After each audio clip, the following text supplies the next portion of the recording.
Pampa Debates. Oferecimento GBOX Previdência e Seguro de Pessoas. A proteção certa para a sua família. Unimed Porto Alegre. Cuidar de você. Esse é o plano. Biscoitos Zezé. Carinho que vem de família. Igual ao Banricompras. Só outro Banricompras. E CMPC Celulose Rio-Grandense. Nossa fibra. Sejam muito bem-vindos ao Pampa Debates.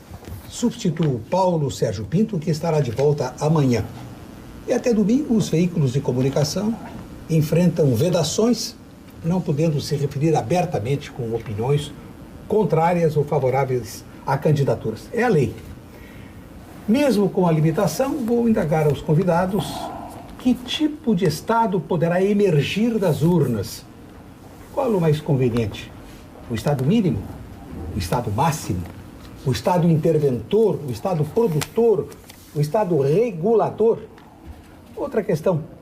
A falta de segurança é um dos problemas mais graves enfrentados pela população.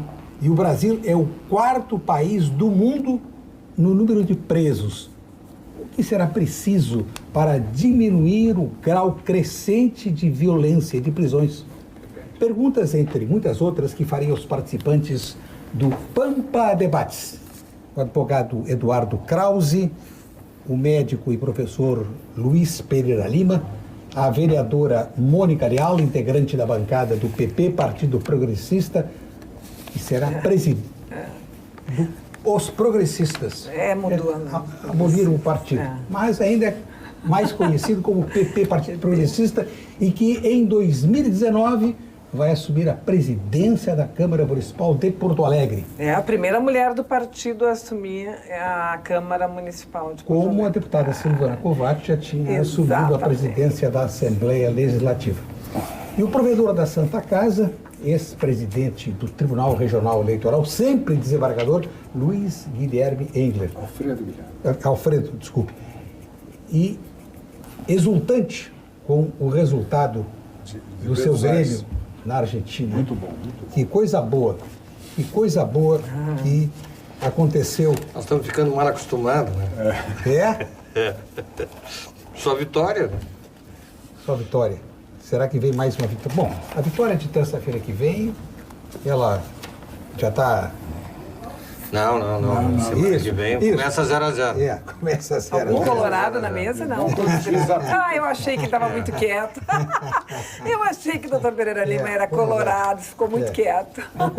Eu como cruzeirista... Mas o Internacional, eu tenho certeza, vereadora Mônica Leal, que o Internacional é disparado o melhor time do Brasil. Sabe por quê? Porque nós conseguimos entrar sempre com 10 homens em campo. Jogamos contra 11 e jogamos com 10.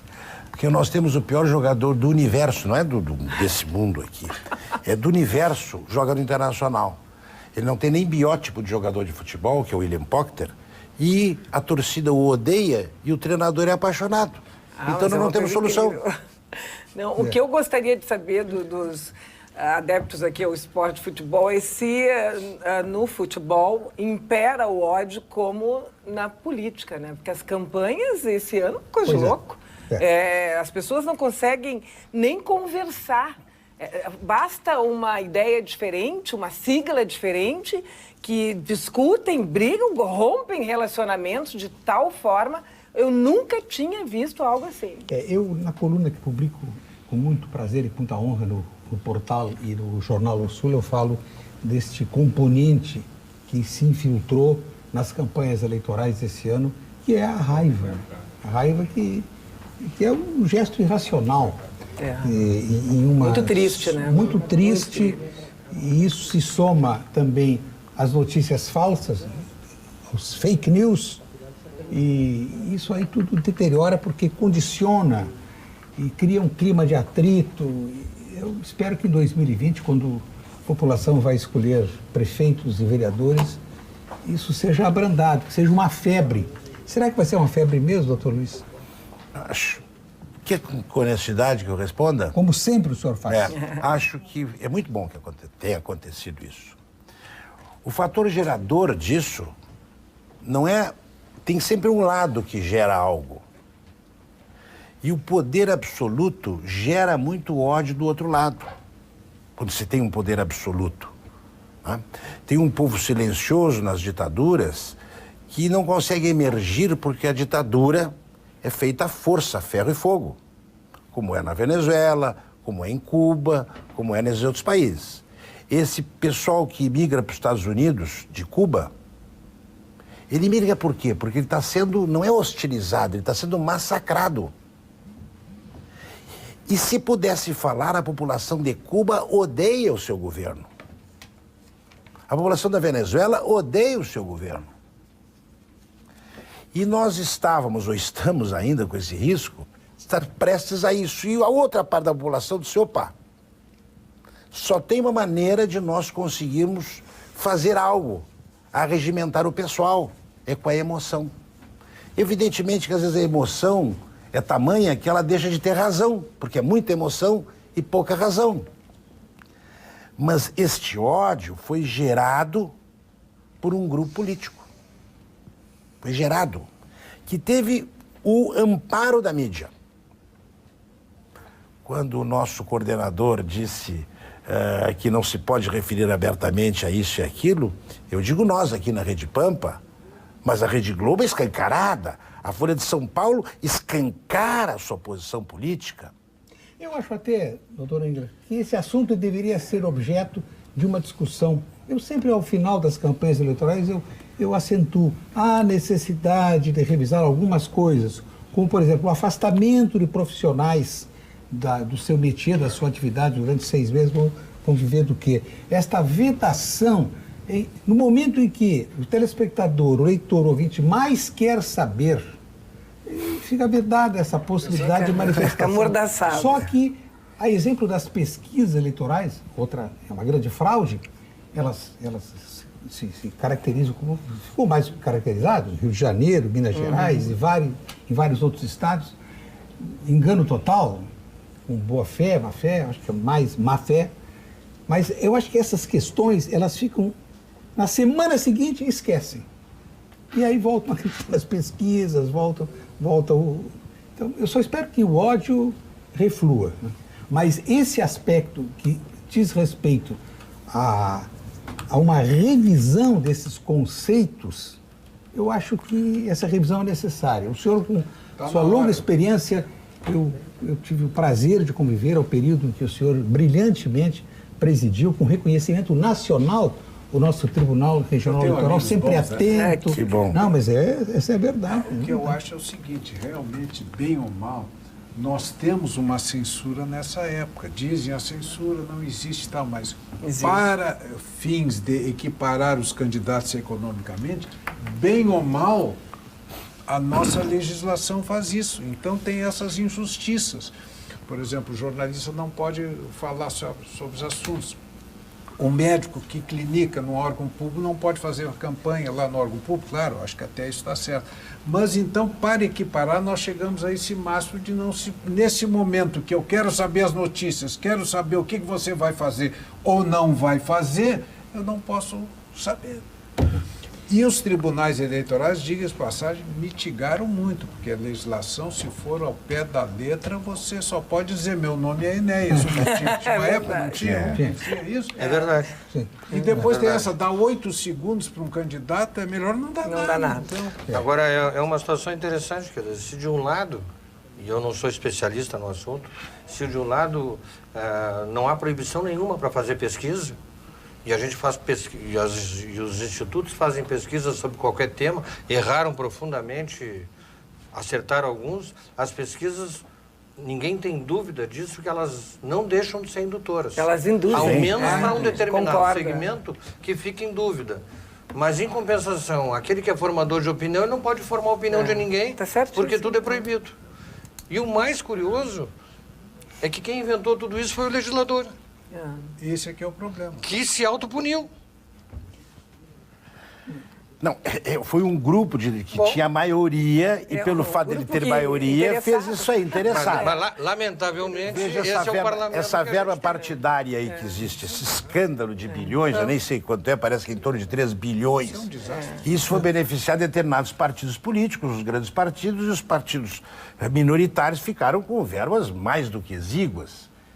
Então, a democracia terminou aí nesse momento. Assim como as emendas parlamentares, elas são as propinas institucionalizadas, porque a gente vai para o interior como candidato, chega no interior, numa cidade, o prefeito elogia o teu trabalho, diz que admira, mas não vou poder votar na senhora porque eu recebi uma emenda parlamentar do deputado que me pediu para votar nele, né? Tem que votar nele e no candidato dele também. Então, tu vai embora, né? Interior são currais eleitorais, em função das emendas parlamentares, que nada mais são do que propinas institucionalizadas.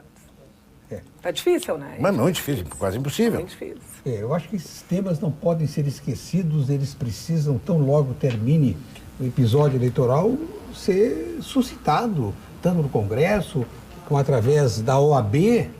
Eu acho que vai haver uma mudança, não sei. Bota o distrital também, o sonho com desse ódio total que ninguém se liga com o celular, só vem essas coisas, as fake news chamadas, falsas notícias, não sei o que é fake news, é que nem coffee break, não quero um cafezinho, não quero não, mas é uma loucura isso. Mas eu acho tem uma coisa pior, desembargador, uma coisa pior, porque um candidato hoje diz uma sentença, tem uma opinião, há uma semana, ou 2 ou 3, ou há um ano, ele tinha uma outra opinião, está declarada. E há um documento do vídeo, a pessoa dizendo isto e depois dizendo aquilo. Ou seja, e não há uma interlocução da empresa, mas o senhor está mentindo. Alguma coisa está errada. O senhor está mentindo. O senhor me disse isso ontem e hoje está me dizendo isto. Porque a imprensa, a grande imprensa, ela não aceita todas as pesquisas de 2 institutos hoje no Brasil que monopolizam.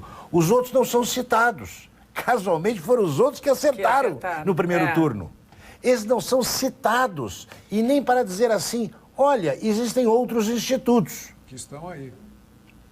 É verdade. O senhor André Gonçalves nos manda uma mensagem, algumas considerações sobre as quais nós não podemos aqui discorrer muito, porque esbarra na questão da vedação da lei eleitoral, mas diz o senhor André Gonçalves, entre os candidatos, é o jogo mais sujo de toda a história. E é verdade, porque nós nunca tivemos uma campanha... Eu nunca vi tantas promessas impossíveis, e ofensas, tantos compromissos inexequíveis, tantas assertivas, que tais e quais e tais valores serão aportados no início do ano que vem de um dinheiro que não existe no planeta, quanto mais no Brasil. Tá? E tantas propostas que e uma pessoa... Também, as pessoas... Eu acho que determinados candidatos se esquecem que todo mundo tem Facebook, a pessoa mais humilde, todo mundo tem telefone celular, todo mundo tem um mínimo de informação para saber que determinadas afirmações não vão acontecer de jeito nenhum. Tá? Isso é o que está posto na mesa, sem contar as trocas diárias e a todo momento nas redes sociais de coisas utilização até de crianças, eu fico impressionada com isso. Absolutamente inadmissíveis no meio de pessoas que querem o bem comum do país, do Estado, enfim. Manifestação de dona Regiane Mota, que maravilha, maravilhosa e bela bancada. A nossa deusa, adoro, a vereadora Mônica Leal. Ganhei meu dia com essa. O doutor Luiz e esta bancada maravilhosa de sempre. Parabéns, querido. Muito obrigado. Dona Regiane, que acrescenta, completando, os ódios estão destruindo tudo no país. Que pena. Manifestação lúcida de dona Regiane Mota. Bom, então vamos esperar que para 2020 nós tenhamos a regulamentação das pesquisas, que mentiram bastante, condicionar o voto, desidratar algumas candidaturas. Ou não, doutor Luiz? O senhor... Não, eu acho que não, acho que não. Veja o seguinte, existe um componente de necessidade. A necessidade, já foi dito, que é a mãe da invenção.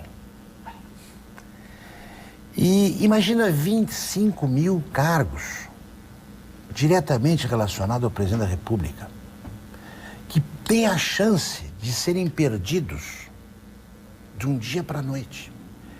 Esse pessoal estava há 16 anos contando com esse dinheiro no fim do mês. Eram arietes em diferentes cidades do interior do Brasil. Em Caçapava do Sul eu conheço três, que dependem disso para comer. Vão perder dia 2 de janeiro, ou chance de perder dia 2 de janeiro, corre esse risco. Então essa campanha, eu estou falando de diretos, né? Não estou falando daqueles outros, nesses milhares de outros que estão infiltrados em todos os escaninhos da República. Daí o ódio gerado do medo de perderem, porque não estão habituados a terem que efetivamente produzir, trabalhar, ganhar o pão de cada dia através do seu trabalho. Então um dos candidatos vem dizer assim, eu fiz as contas e dá para diminuir isto e dá para dar mais isso. Mas fez as contas quando? Ontem à noite, num papel de pão? Eu fiz as contas, mas eu, primeira pessoa do singular, não teve humildade, era a minha equipe, nós estamos estudando há anos esse assunto, eu fiz as contas e dá para diminuir. Opinião do senhor Jorge Lisboa Geluser, de Erechim, nosso grande abraço. A grande audiência. Erechim, olha. Erechim, que estava nos tem a acompanhando. comunidade judaica lá, existe forte. Um abraço para Erechim. São os pontos para ponto em que convergiu a imigração judaica em 1910. Os 2 turnos usados para acusações, não para propostas. Vejam que a lucidez do nosso... Interessante. Os Olha partidos esfacelados. Restou ao povo estabelecer na planície as pertinentes coligações, rejeitando muitos caciques políticos. A partir de segunda-feira, findo o embate, há de começar novo turno, buscando a pacificação nacional. Ninguém fazendo oposição ao Brasil. Opinião do senhor Jorge Lisboa Geluser, de Erechim. Mas eu vou mais profundo. O que me preocupa no cenário todo que a gente assiste, né? Não tem como ficar sem poder compartilhar aqui essa ideia, é que assim como tem notícias fakes, né? Vocês estão falando aqui, sim, das mentiras, eu também sei que tem candidatos fakes. Se vocês forem analisar, façam uma pesquisa. Qual a lei? Qual o trabalho?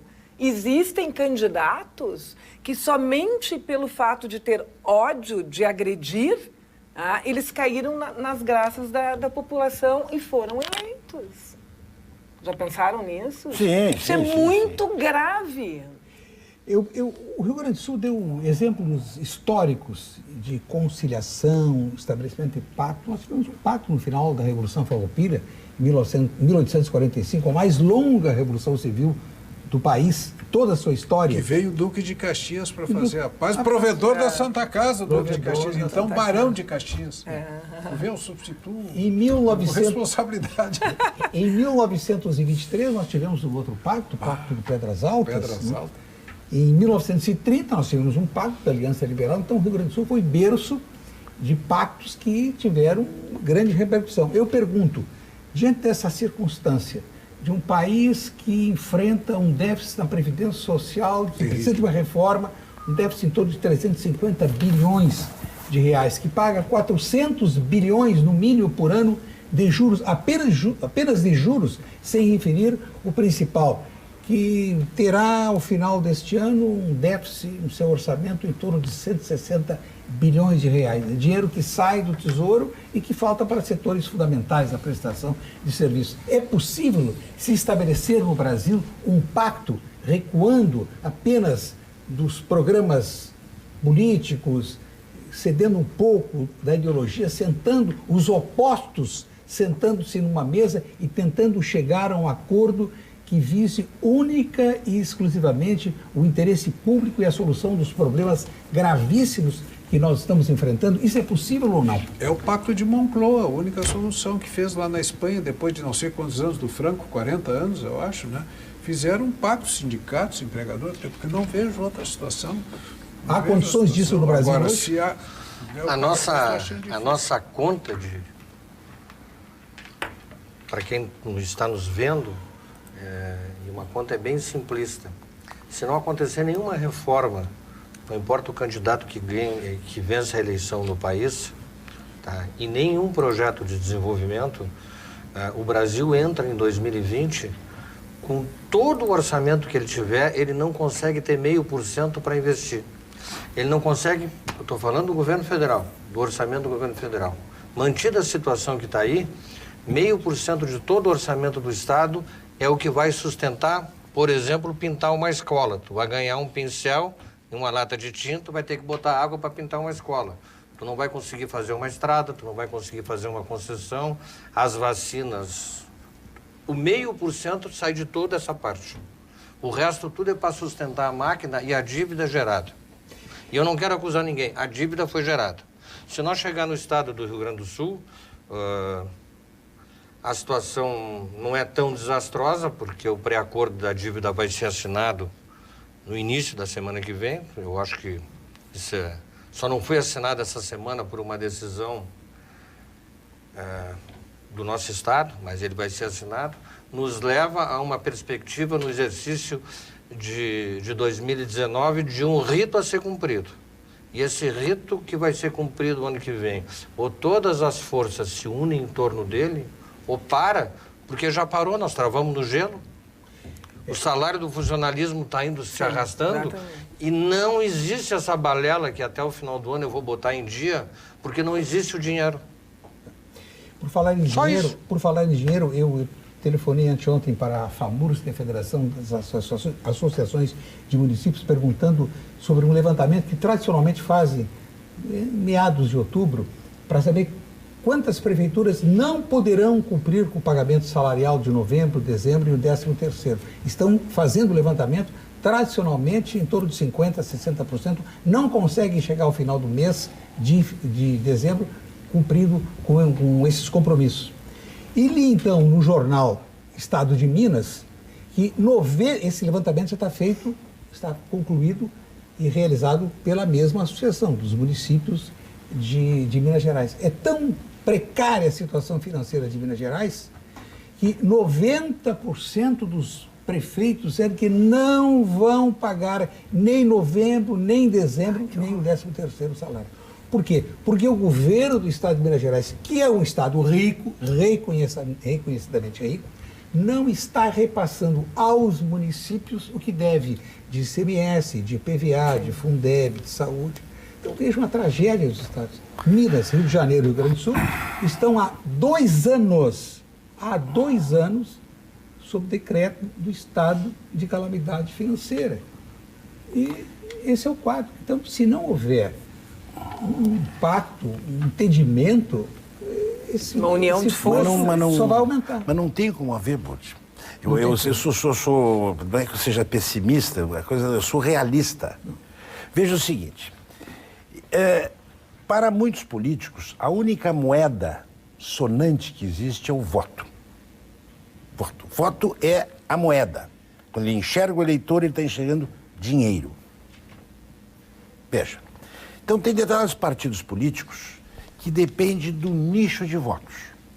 Se vocês olharem o MST ele não pode desaparecer, porque se ele desaparecer, será muito difícil do Edgar Preto ser novamente eleito.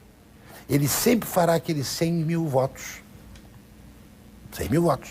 Podem olhar as eleições pretéritas. Por quê? Porque é o voto do MST. Se desidrata, se esquemia o MST, ou seja, não dá dinheiro para o MST, termina a invasão. Termina a invasão, termina a moeda. Qual é a moeda? É aquela pessoa que vai votar nesse candidato. Até aí não há nenhuma ilegalidade. É o direito do voto que é atribuído a todos os brasileiros. Agora, se não houver um protesto da parte dele, e eu não estou falando especificamente dele, de muitos indivíduos que têm o seu nicho. Olha, eu preciso do MST para manter-me no poder. E o MST quer isto. Como é que eu vou fazer um pacto? Se eu sou representante daquele grupo, eu vou estar traindo o meu grupo. Sim, mas o pacto pressupõe que vão ceder. Os empresários vão ceder, os trabalhadores... Mas a reforma trabalhista foi uma coisa horrorosa, horrorosa entre aspas, no sentido de se conseguir uma reforma, por favor. São 17 mil sindicatos, Burdi. pessoas que não trabalham, que dependem do sindicato. Olha, o presidente do PDT é isso aí. Vive de quê? Que terão que se autossustentar a partir de agora, né? Vão quebrar. Vão quebrar. Vão quebrar. Ou eles vão criar fatos novos que gerem segurança aos associados, que importe nos associados bancar o sindicato. Vai depender da qualificação do sindicalista. Claro. Que seria o ideal. Facultativamente, claro. contribuição facultativa. Ninguém quer contribuir. Senhor Charles Viana, opinião do senhor Charles Viana de Porto Alegre. Ótima bancada. Um abraço à vereadora Mônica. Querida. Sabor irresistível e qualidade que vão te surpreender. Experimente as linguiças e salsichões dos alimentos Castro, disponível em toda a rede Zafari. Qualidade desde 1960. Inúmeras mensagens do advogado especialista em direito de seguros, Rodrigo Haka, que acaba de retornar de uma temporada no Japão. Também um grande abraço ao telespectador tradicional, o senhor Jaime Alvarez. Eduardo Krause, você é um dos responsáveis por ter se estabelecido na metade sul do estado, mais precisamente em Rio Grande, o Polo Naval. Foi uma grande esperança, enfrentou problemas. Há condições de retomada do Polo Naval, que chegou a ter, em 2015, 25 mil funcionários trabalhando, carteira assinada, salários, bons salários, e depois enfrentou os problemas. Dá para sair deste quadro de problemas? Eu tenho convicção que dá. Nós somos inexperientes, nós somos apaixonados, nós acreditamos num projeto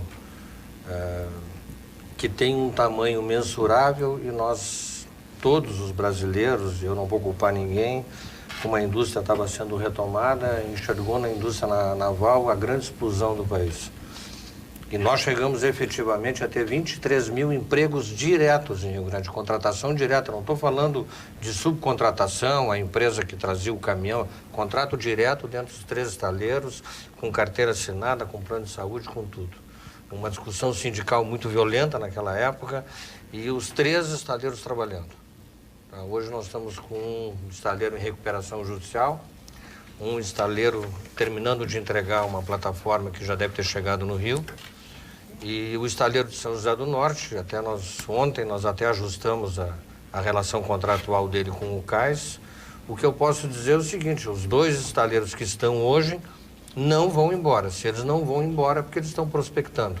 Ninguém fica com um empreendimento dessa natureza parado para fazer um cais para pesca e pague, né? Eu tenho uma expectativa muito grande. Toda vez que sou perguntado, eu digo que o árabe dá uma pasada na areia, ele gasta R$10 de investimento e tem 90 de resultado. Nós temos que pegar um navio, sair não sei quantos quilômetros mar adentro, furar 8, 10 quilômetros para sair petróleo e gás. Se o nosso petróleo está no mar, a única forma de chegar lá é com a indústria naval. O país passou por um momento de altíssimo investimento com a indústria naval, numa outra realidade, que o país estava inflável. Agora nós tivemos um decréscimo violento, e agora nós estamos aprendendo, e é um grande aprendizado, a competir com o mundo. Até que o governo, não importa quem seja, quem vem aí, consiga chegar num parâmetro de equilíbrio, tal equilíbrio quanto a nossa indústria automotiva hoje tem tanta qualidade que disputa com todo o mercado. Nós exportamos automóveis. A indústria naval está passando por essa situação. Eu acredito muito na retomada no segundo semestre de 2019. Uma plataforma é maior que o maior prédio de Porto Alegre, para vocês terem noção disso. Eu brincava com o governador Rigoto quando iniciou a indústria naval, no início do governo. Eu digo: governador, se o senhor imaginar uma plataforma, uma ponta do navio fica na porta do Palácio Piratini e a outra ponta passando o Hotel Everest. E na largura ele não cabe na Avenida Duque de Caxias. Isso é uma plataforma. Então, quando chega, até muito engraçado, quando ela chega na época final e começa a pintura, que é uma tinta que dura 20 anos, tem 450 pintores pendurados. 450? 450 Daí pintores. a gente tem uma ideia, né? 24 horas, porque não vai parar. 400, porque tem que pintar a mão, porque é uma tinta muito grossa para durar no alto mar. Eu acredito muito na retomada, ela é inevitável, o petróleo está aí, nós vamos ter que nos equacionar com o mercado internacional. Tanto quanto a gente fala com o mundo sem distância, vai chegar um patamar que nós vamos fazer uma peça aqui, uma em Singapura, outra na China, outra no Brasil, o mercado vai se acertar. E é isso que vai acontecer, e eu aposto muito no final de 2019 e início de 2020. Que bom. É bom ouvir essa notícia. É isso aí. O Rio Grande do Sul, olha, o Rio Grande do Sul tem uma perna que é dele, que é o agronegócio. Quase teve uma perna, e não adianta achar culpado, que era a indústria automotiva. E para ela se concretizar, ela tinha que estar completa, ela está incompleta. Eu aposto na perna da indústria naval, porque nós temos o único porto do país que a gente chega por 4 modais, das Américas. Não tem nenhum porto nas Américas que tu chegue por 4 modais. Lá é o lugar da indústria naval. Uma notícia boa. Nós temos uma grande audiência em Rio Grande, São José do Norte, Pelotas e toda a região sul. Que boa notícia que nós podemos dar através da não importa quem do seja o advogado governador, Eduardo isso é um Tauss. fato concreto. Tanto para um governo ou para outro governo, eu não quero entrar no mérito, eu posso ter a minha posição, tá? Mas isso é uma questão concreta. Cremers informa. Outubro Rosa é uma campanha destinada a alertar sobre a importância de medidas preventivas contra o câncer de mama. A recomendação do Ministério da Saúde é de que o exame mamográfico seja feito anualmente. O autoexame também é importante. Quanto mais cedo o diagnóstico e o tratamento, maiores as chances de cura. Procure um médico. Cremers, estado de alerta pela saúde. Inúmeras manifestações, nós agradecemos a todos os telespectadores que enviam WhatsApp 999776994. O senhor Emir diz, os cargos públicos ligados ao executivo mencionados pelo doutor Luiz Pereira Lima serão ocupados por pessoas que estão lá para receber o salário sem oferecer um retorno à sociedade, independente do partido que estiver no governo. O problema é a existência desses cargos de confiança. Opinião do senhor... Tá correto, tem que diminuir, né? A intenção é que um novo governo diminua. Por falar em enxugar, há uma proposta de um... Eu fiz essa referência hoje na coluna do Jornal O Sul, um deputado federal do Mato Grosso, que quer reduzir 23% do quadro, no número de deputados federais e 24 no Senado. Ele corre o risco de sofrer um atentado. Tomates e ovos. Se for tomates e ovos, não mata, não tem problema nenhum. Isso não agora coisas dos atentados já estão piores, são com faca, né? Não é mais verdura. Então, esta é a situação. Eu referi no início do programa a questão da segurança. Nós estamos enfrentando, nós estamos vivenciando uma campanha com raiva, violência, mas o tema em si, violência e a insegurança pública, foi poucas vezes referido, tanto tema pouco referido aqui na campanha do Estado, como a nível federal. Vereadora Mônica, os números são assustadores, porque relativamente, o maior número de presos no mundo, esse número se concentra na China, mas proporcionalmente em relação à população, o Brasil, que tem o quarto maior contingente de apenados, se nós formos comparar, fazer a relação com a população, é o Brasil que tem o maior número de presos. E a situação se torna cada vez mais grave. Esse é o assunto que a senhora conhece, vivenciou através da competência e da dedicação ao assunto do seu pai, inesquecível. Que foi um grande Coronel secretário de segurança, Pedro modesto. Leal. Foi um grande secretário de segurança. Trabalhou com o Ibai Mesquita Moreira. Não, o que eu acho muito importante registrar aqui para os nossos telespectadores é que esse assunto da violência, da crescente violência, ele não é de agora. Isso vem há quanto tempo? E me impressiona muito que os governos, eles só priorizam, ou priorizaram no passado, a questão da segurança pública em época de campanha. E depois, quando se assume, não é mais prioridade. E é muito grave isso, porque sem segurança nada prospera.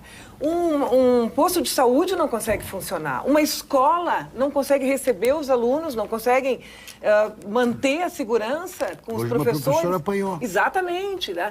E o comércio, ele não consegue funcionar. Então, a economia trava.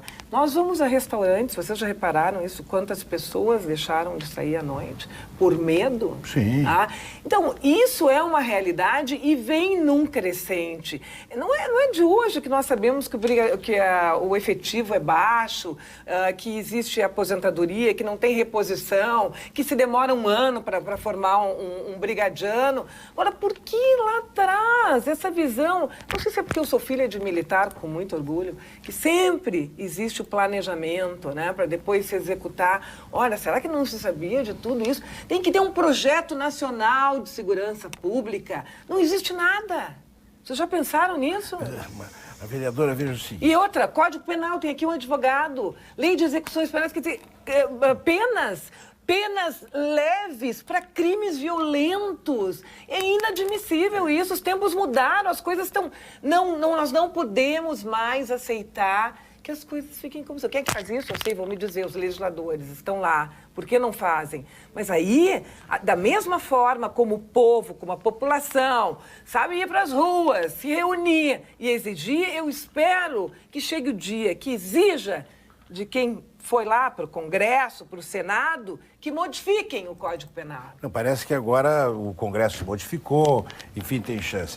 Mas tem um dado que diz assim... porque você tem que educar a população, tem que dar infraestrutura para depois mais viatura. Tudo isso é bobagem. O caso agudo, amanhã, tem que ser tomado uma atitude amanhã. Porque nesse tempo da educação vai demorar 20 anos. Aí, impunidade rola e milhares de pessoas vão morrer enquanto esse povo está sendo educado. Aliás, atualmente ele está sendo deseducado. Porque a educação, princípio da educação é a disciplina. Sem disciplina não se educa. Exatamente. Disciplina e punição. Sem punição não existe educação.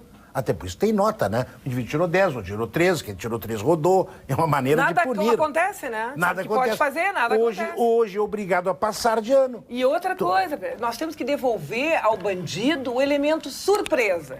Quando ele for assaltar alguém, ele tem que ficar em dúvida se aquele cara está armado ou não. O que está acontecendo? A população, cara que respeita a lei, que paga impostos, que trabalha, está desarmada. E o bandido? Tá livre? Tá livre, entendeu? Isso é o fim da picada, o fim do mundo. Dr. Krause, receba meu abraço. Eu conheci o senhor nos tempos do estaleiro da Ecovix, onde atuei como coordenador do meio ambiente. O senhor é uma grande pessoa. Muito obrigado. O senhor Alfredo, que está agora em Porto Alegre. Espero que volte a Rio Grande como coordenador daquele grande estaleiro que visitei, conheci. A gente não se dá conta. O Rio Grande do Sul, ele foi formatado com a Grande Caxias, o polo metal mecânico. Quando eu estava dizendo que Rio Grande é o único porto das Américas que a gente chega pelos 4 modais, nem Santos. Porque nós temos os 3 modais mais o rio. No Rio Grande do Sul, a economia sempre vai atravessar de uma ponta a outra para o Porto de Rio Grande. Lá que está o desenvolvimento e lá que está, talvez, a salvação do Estado depois do acordo da dívida. Quanto mais receita se gerar lá, melhor. O Porto de Rio Grande é um porto que ele comeu o porto de países, do Uruguai, da Argentina, etc., porque lá é o Rio da Prata. Então, os mega navios entram no Porto de Rio Grande. Hoje foi retomada a dragagem. Então, nós vamos continuar recebendo navios de 450 metros. Então, tudo, para vocês terem noção, os navios que entram no Uruguai e na Argentina não podem ter mais de 250 metros, que eles não têm calado para entrar nos portos daqueles países. O nosso porto é um porto de um estado, não é um porto do país. Nós temos mais de um porto no país. Então, a nossa concorrência é com aquela região. Então, os navios pequenos vêm a Rio Grande, carregam os navios grandes que saem pelo mundo. Então, vamos dizer assim, parte do dinheiro do Rio Grande do Sul é da entrada e saída de mercadorias, consumos, bens, grãos, etc. E parte vai sair da indústria geradora de emprego. Então, tomara que o seu Alfredo consiga voltar para Rio Grande. Vai voltar. Grandes histórias começam nas melhores vinícolas, se transformam em vinho e chegam à sua taça através do trabalho minucioso da Vinhos do Mundo, importando de Mendoza, Piemonte, Toscana, Languedoc, Patagônia, Tejo e muitas outras regiões. Os mais diferenciados rótulos vêm daí.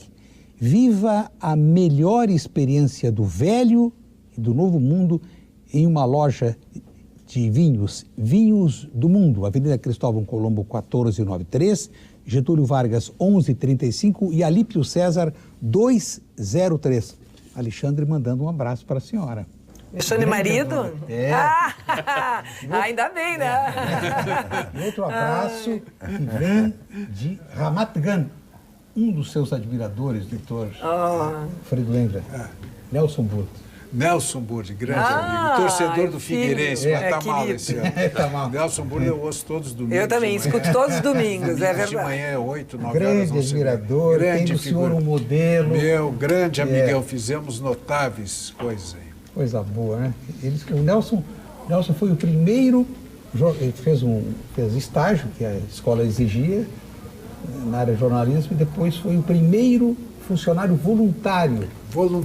E aí me criticaram porque ele estava como voluntário. Não acredito. Não ganhava nada, só incomodação. Não, vou te contar, o Kafka, se vivesse hoje, não vendia um livro em Porto Alegre. Ficaria... Mas eu quero dar uma notícia boa também, então, não é só... O Krause nos deu uma esperança, assim, porque é só notícia que a gente, lamentavelmente, essas notícias pesadas... Eu acho que nós temos que chegar a uma conclusão, não é possível esses radicais de qualquer lado, nós temos que chegar a um pacto de Moncloa, até lá os espanhóis que têm sangue quente lá, né? Eu quero dizer o seguinte, com o apoio da sociedade também, exclusivamente da sociedade, nós vamos inaugurar modernização e ampliação da UTI de terapia intensiva, bloco cirúrgico e o quarto andar do Hospital São José na segunda-feira. Por que eu digo isso?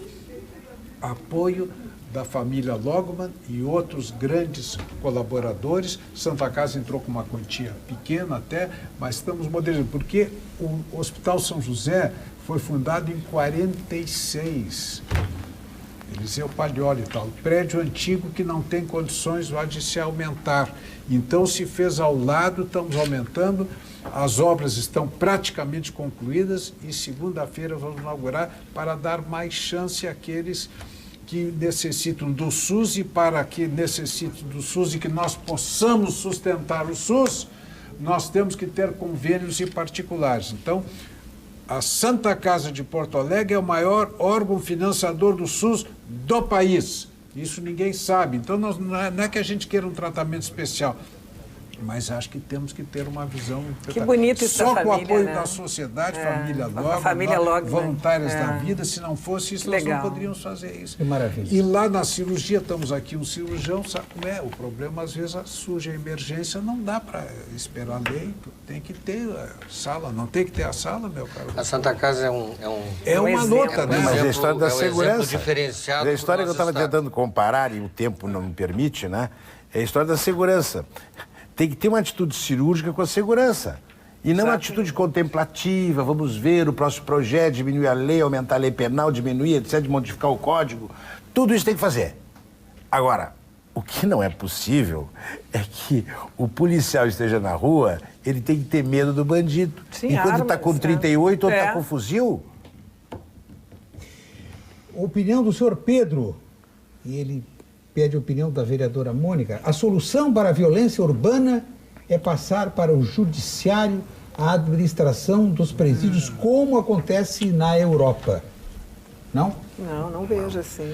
Juiz, a minha tese é o seguinte, antigamente, vocês acho que se lembram, tinha um ministro da Justiça que dizia, nada a declarar. Eu acho que ele tinha que declarar porque ele era ministro da Justiça. Salvo numa questão de segurança nacional, alguns assuntos eu não vou declarar aí. A transparência não pode ser... Sim, total. A nudez não pode ser total. Bom, mas eu acho o seguinte, hoje em dia quem está declarando são os ministros do Supremo em declarações na imprensa. Eles têm que ler o processo e julgar, só isso.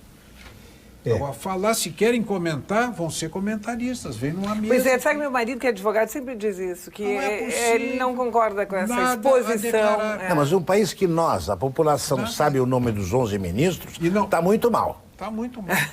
No momento que eu sei os 11 ministros, o time, os 11 ministros, eu sei, e eu sei o voto deles antes deles emitirem.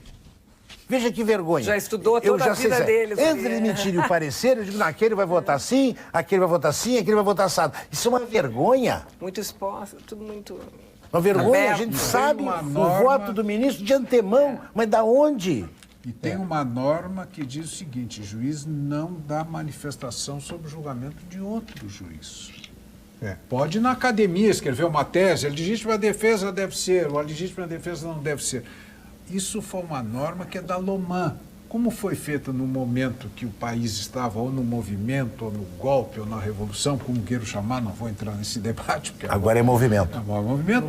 Então diz que não vai... Não, mas o juiz não tem que dizer, olha, você julgou mal. Não, eu posso, se eu sou juiz de segundo grau, eu critico o juiz de primeiro. Claro, aí sim, mas no processo. Mas isso é uma dificuldade. Todo mundo fala sobre tudo. Você alguma vez já se perguntou se existe algum seguro que veja a sua empresa menos como apólice e mais como negócio? A resposta é o seguro empresarial Unicred, o jeito certo de você trabalhar com tranquilidade e prosperidade. Fale com seu gerente e conheça todos os benefícios Unicred. Aqui, todo mundo prospera e vence. Doutor Engler, o senhor fez a referência ao nome que toca a todos, porque foi um grande, extraordinário professor, neurologista, doutor Eliseu Paglioli. Doutor Eliseu Paglioli. Verdade. Que foi ministro da Saúde. Prefeito de Porto Alegre. Prefeito reitor de Porto Alegre, reitor da universidade. E eu vou aqui fazer uma confissão. Sogro de Nelson Pires Ferreira. Eu quis fazer um artigo... Sogro do Nelson. Teve um grande discípulo que foi o João Dani. João Dani foi o primeiro dos discípulos, que o Nelson já é discípulo. Discípulo não, trabalhavam juntos com o João Dani. João Dani é outra geração. João Dani. Outra tem geração. Uma placa lá para ele. João Dani, Pai da Helena, pai da Helena. E pai do Eduardo. Nascido em Caxias do Sul, fez faculdade de medicina e com 30 anos, eu estava tentando localizar as circunstâncias daquele momento, ele foi convidado pela maior escola de medicina da França para um estágio em Paris na área de neurologia. Eu fui à biblioteca da Universidade Federal do Rio Grande do Sul para colher alguns dados. Eu queria fazer um artigo sobre o Dr. Paglioli a propósito de uma data, 120 anos do seu nascimento em Caxias do Sul. Com profunda tristeza, encontrei apenas um discurso feito pelo então reitor por ocasião do seu falecimento. Não há nenhum outro registro sobre... Então vejam como a memória... Eu conheci, porque eu estudei na universidade, ao lado da reitoria, a partir do primeiro ano do ginásio, que hoje é o ensino médio. Então eu fiquei 4 anos de ginásio, mais 3 do clássico, mais 5 na faculdade de Direito. Então, eu ali convivia, e o professor Paglioli, que foi criador do Colégio de Aplicação, ele e a professora Graciela Pacheco, mais a professora Nicole da Paz, convivia conosco. Ele já um nome de magnitude mundial na medicina, se dedicando ao ensino universitário, e nós, garotos, meninos ali, iria à sala de aula, vocês estão precisando de alguma coisa, e se interessava como é que estava sendo o aprendizado, as dificuldades, o que precisava mais. Ele descia dos píncaros do cargo. Já entrou no Instituto de Educação atualmente? Como? Já entrou no Instituto de Educação? Está em reformas. Não, fisicamente, antes disso aí. Sim, estava destruído, pichado. Bom, então, eu faço o registro em homenagem à figura extraordinária. Com menos de 30 anos, ele tinha sido escolhido para estudar neurologia e ele instalou o primeiro centro especializado em neurologia. Trouxe aparelhos da Europa, inclusive. Aparelhos da Europa, mais modernos. Ele instalou aqui, afluíam a Porto Alegre pacientes da América Latina inteira para serem para terem consultas e submeterem às cirurgias comandadas. E ele fez uma escola de neurologistas, né? Então eu faço esta homenagem e lamento que a memória da Universidade Federal do Rio Grande do Sul, que tanto nos orgulha, tenha pecado no sentido, não tem nada, tem lá uma placa no UOL, em homenagem a ele, apenas e tão somente. Vamos agora ao quadro de saúde com o doutor Gilberto Schwartzmann. Boa noite, eu sou o professor Gilberto Schwartzmann, sou especialista no tratamento do câncer. O câncer de rim é totalmente curável com cirurgia quando estiver localizado. Infelizmente, as coisas se complicam quando a doença é diagnosticada em uma fase em que as células malignas já se espalharam pelo corpo. Por décadas, os cientistas buscam novos tratamentos para combater essa doença. Eu gostaria de chamar a atenção dos senhores e senhoras para alguns avanços muito importantes que ocorreram nos últimos anos. Hoje, há medicamentos novos capazes de inibir de modo eficiente e muito seletivo certas proteínas anormais que fazem esse tumor crescer. Além disso, os cientistas descobriram que há várias formas de ativar o nosso sistema imune contra essas células malignas do câncer de rim. Os resultados são extremamente promissores. Converse sobre isso com o seu médico. Muito obrigado, doutor Gilberto Schwartzmann, que honra a medicina do Rio Grande do Sul e do Brasil. O programa está ótimo. Um abraço especial para a vereadora Mônica Leal, sempre representando muito bem as mulheres. Opinião de dona Vanderleia da Rosa. Olha, deixa eu só contar, o desembargador ainda diz assim, de novo para ti, novo, ó. É só, doutora Mônica. Só, claro, mas estão de coisa bom gosto. boa. Claro. Acho que está certo. Obrigada, dona Vanderleia, Acho que beijo. tá certo. Parabéns pelo livro dos debates. Lembrei-me do saudoso Flávio Alcaraz Gomes. O coral das ex-alunas do Instituto de Educação, a qual se referiu o doutor Luiz, aguarda a tão sonhada reforma. Eu lembro, colégio, no Instituto de Educação, fase áurea, né? Quando as alunas usavam uniforme. Quando havia educação. Instituto de Educação? Não, quando havia educação. Quando havia, agora entendi o sentido. Quando é, Não. Muitas manifestações, eu peço escusas, mas a partir de segunda-feira acaba a mordaça. Já com o resultado das eleições, mas a campanha... Vamos ver aqui. Gostaria de dar os parabéns aos profissionais e à administração da Santa Casa. Diz o senhor Fábio de Melo, de Tramandaí, que seu pai fez uma operação de ponte de safena pelo SUS e, além de ter sido excelentemente atendido por todos os profissionais, está muito bem de saúde, com uma grande recuperação. Parabéns à Santa Casa. O programa está muito bom, com pessoas de grande conhecimento em suas respectivas áreas. Senhor Fábio de Melo, de Tramandaí, muito obrigado por sua mensagem.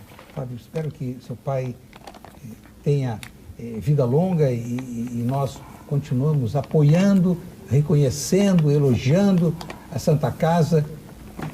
215 anos, sempre com foco nas pessoas. 215 anos. 215 anos. É a entidade mais antiga fora do Estado. Né? Eu tive a minha participação lá quando eu fui secretária da Cultura. Foi lá, estivemos lá, secretária da Cultura. Temos o bastante. Centro Histórico Cultural, que também objetiva não só cuidar dos pacientes, que às vezes não pode ir, mas os familiares dos pacientes, que geralmente estão mais fragilizados que o paciente. Então, estamos lá com o Centro Histórico Cultural, muito lindo, bom, muito bom. E um auditório Um magnífico. auditório muito bom, como é que o som, como é que chama? acústica. O acústica é Perfeita. muito bom. E de noite o estacionamento, tem estacionamento lá. Durante o dia temos 2.000 vagas de estacionamento, mas é difícil, né? O senhor André Gonçalves está inconformado. Eu também, senhor André. Burdi, segunda-feira é tarde demais. O senhor André quer crítica a essa coisa. Mas é a lei. Tomara que essa lei seja reformulada, que não esqueçam, na segunda, na terça, no mês que vem, esqueçam esse problema. Aí vem uma nova campanha, uma nova vedação, que precisa mudar. Nos Estados Unidos, a primeira coisa que os jornais e as revistas e os canais de televisão fazem é declarar o voto. Eu acho até que é um certo exagero aí, mas a posição editorial fica muito evidenciada. Não tem esse, talvez, não pode. O Burdi, eu diria que são tantas as proibições que a gente quase fica desinteressante. Mas o editorial, Fica, não pode falar. o editorial, vamos dizer assim, dos grandes jornais, Folha, Estadão e Globo, do centro do país, mesmo que o editorial seja a favor de um determinado candidato, ou de entender que seja a favor, os seus colunistas e os seus repórteres, né, o que escrevem ali, eles são a favor de outro candidato. Então, eu sei o que o editorial do Estadão pensa, porque é o que ele diz. Agora, a população não lê o editorial. A população lê a manchete. Leu. O resto é muito difícil de ler, até porque a população sabe ler pouco. Não, é muita Mas, de qualquer correção. maneira, a manchete é que interessa. E a manchete tem destruído um dos candidatos. Destruído. O senhor Ernie Klasman diz: a palavra educação tem que estar ligada à palavra disciplina e as duas têm que ser executadas na prática. E os valores de nossos pais não podem ser destruídos por qualquer ideologia de um grupo. Opinião do senhor Ernie Klasman. Vamos agora ao ponto final. Ponto final. Oferecimento produtos Gimo. Qualidade compro...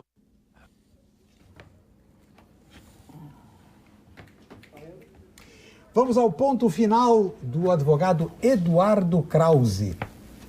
Por favor, sua manifestação. Pois é, eu sou um otimista, tanto quanto a gente fala no velho, como a gente fala no novo. Então eu queria aproveitar esse momento para fazer a minha homenagem à Santa Casa, que tem 200 anos, mais de 200 anos, e que é uma grande cidade. Acho até que uma grande repartição pública, deve ter mais de 10 mil funcionários. 7.300 7.500, tem município que não tem esse número de funcionários e que vem resistindo ao tempo com as suas alterações naturais no espaço de tempo. O meu avô integrou a mordomia da Santa Casa ao tempo do desembargador Danton. Do José Danton de Oliveira. Exatamente. E vem sendo gerida por um grupo de abnegados que não tem salário, não tem vencimento, e ela resiste por 200 anos, nem rica nem pobre, mas atendendo a comunidade.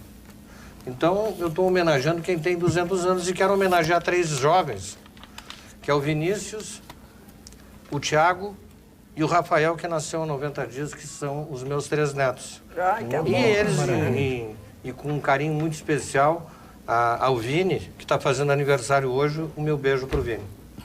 Eduardo, produtos Sanitas. Aqui tem, inclusive, chazinho para as crianças. Tem muita gente que vai precisar segunda-feira. Mas eu Camomila aí, vai ter muita gente. Opinião que vem de Passo Fundo, o senhor Gregório de Bem Neto.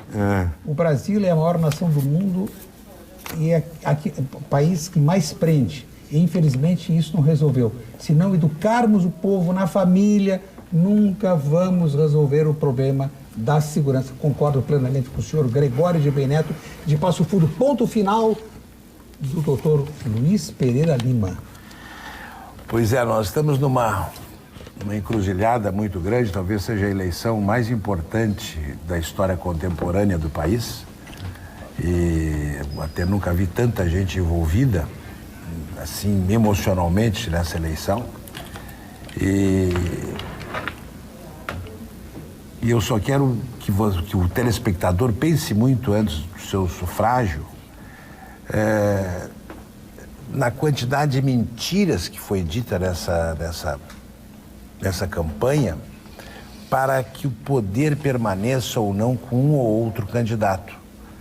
Mas a minha posição é que hoje eu prefiro muito mais ficar brigando por política do que amanhã brigar por comida. Lembrem disso.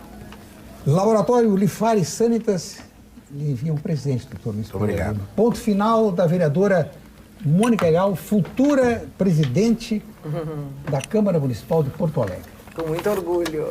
E merecidamente. Eu queria fazer, vou fazer 2, por isso vou ser bem rápida.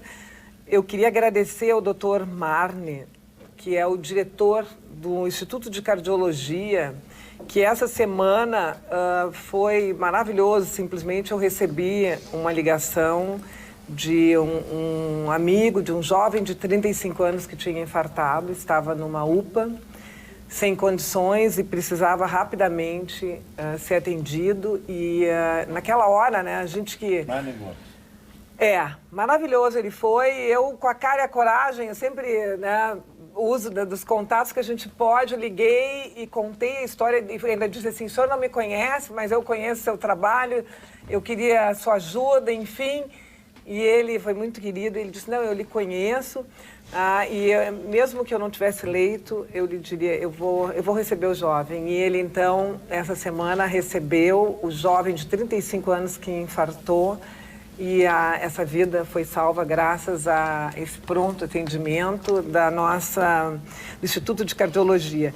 E, por fim, eu queria só finalizar, domingo nós todos vamos votar, e eu acho que o mais importante é que nós temos que ter a consciência que o Brasil precisa de comandantes decentes, honestos. Nós temos 3 áreas básicas que precisam ser urgentemente atendidas: saúde, educação e segurança. É isso. Presente. Oba! Presente para a senhora, de Far Sanitas, chazinho, adoçante. Eu não vou precisar tomar segunda-feira. Ponto final. Doutor Alfredo Guilherme Englert, saudar... ilustre, prezado e homenageado sempre por sua dedicação à causa pública, nesse momento, e por muito tempo ainda, provedor da nossa querida Santa Casa de Misericórdia de Porto Alegre. Muito obrigado, Armando. Sabe que eu adoro a tua família, a Rita, o Nelsinho. E quero agradecer à população do Rio Grande do Sul pelo apoio que sempre tem dado à Santa Casa de Misericórdia, às voluntárias. Sem o voluntariado, a Santa Casa não existiria. Tem as voluntárias pela vida, as voluntárias que vão lá fazer com que os prematuros que não têm força de mamar dão pela pipeta. Nós gastamos 4 litros de leite humano por dia lá na Santa Casa. Esses dias nasceu um com 792 gramas, um ratinho, né? Quero agradecer aqueles da emergência e de urgência, né? E isso nós temos que mudar culturalmente, meu caro doutor Luiz, porque 70% mais ou menos de pessoas que estão na emergência não deveriam estar na emergência. Deveriam estar no pronto atendimento, isso é outro problema. Mais ou menos. Teve um artigo esses dias, eu não me esqueci agora do nome do Hospital de Clínicas, ele acha que é 50% de clínica, mas lá na Santa Casa é 70%. Mas a mãe que está com o filho chorando toda noite vai aonde? Na emergência, porque não pode ir no posto. Então essas pessoas e nossos colaboradores com o jeito Santa Casa de ser, agradeço a todos e também destaco o apoio da universidade, né? A nossa universidade está intimamente vinculada, né? A reitora Pelanda e a vice-reitora Jennifer, que com isso nós fazemos inovação, porque a Santa Casa tem 215 anos, mas procura-se inovar, estamos fazendo obras também para melhorar e sempre no foco das pessoas. Muito obrigado, Burti. Nós que agradecemos, doutor Englert, produtos. Espero não ter que tomar terça-feira. O senhor não vai tomar. Terça-feira, depois do jogo do Grêmio. Deixa eu terminar a frase. Vai comemorar. Segunda-feira o senhor não vai tomar. O senhor Lúcio, última manifestação, dentre as inúmeras, infelizmente não pude atender a todas, ler todas as manifestações, o senhor Lúcio Kowalski, de Capão da Canoa. Que legal. Grande praia. Ele lamenta apenas que os candidatos ao governo do Estado deveriam e poderiam ter falado um pouco mais de projetos ou intenções de diminuir despesas. Obrigado pela manifestação, senhor Luiz Kowalski. Chegamos ao final do programa. Agradeço muito as participações do advogado Eduardo Krause, do professor e médico Luiz Pereira Lima, da vereadora Mônica Leal e do doutor Alfredo Guilherme Englert, provedor da Santa Casa de Misericórdia de Porto Alegre. Fique agora com as principais notícias do dia na sua região, com os apresentadores locais do Jornal da Pampa. Pampa Debates voltará amanhã com a apresentação de Paulo Sérgio Pinto. Obrigado.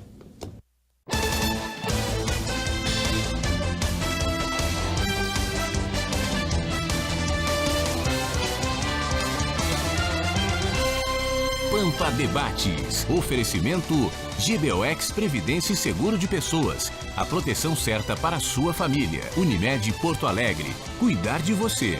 Esse é o plano. Biscoitos Zezé. Carinho que vem de família. Igual ao Banricompras. Só outro Banricompras. E CMPC Celulose Rio Grandense. Nossa fibra.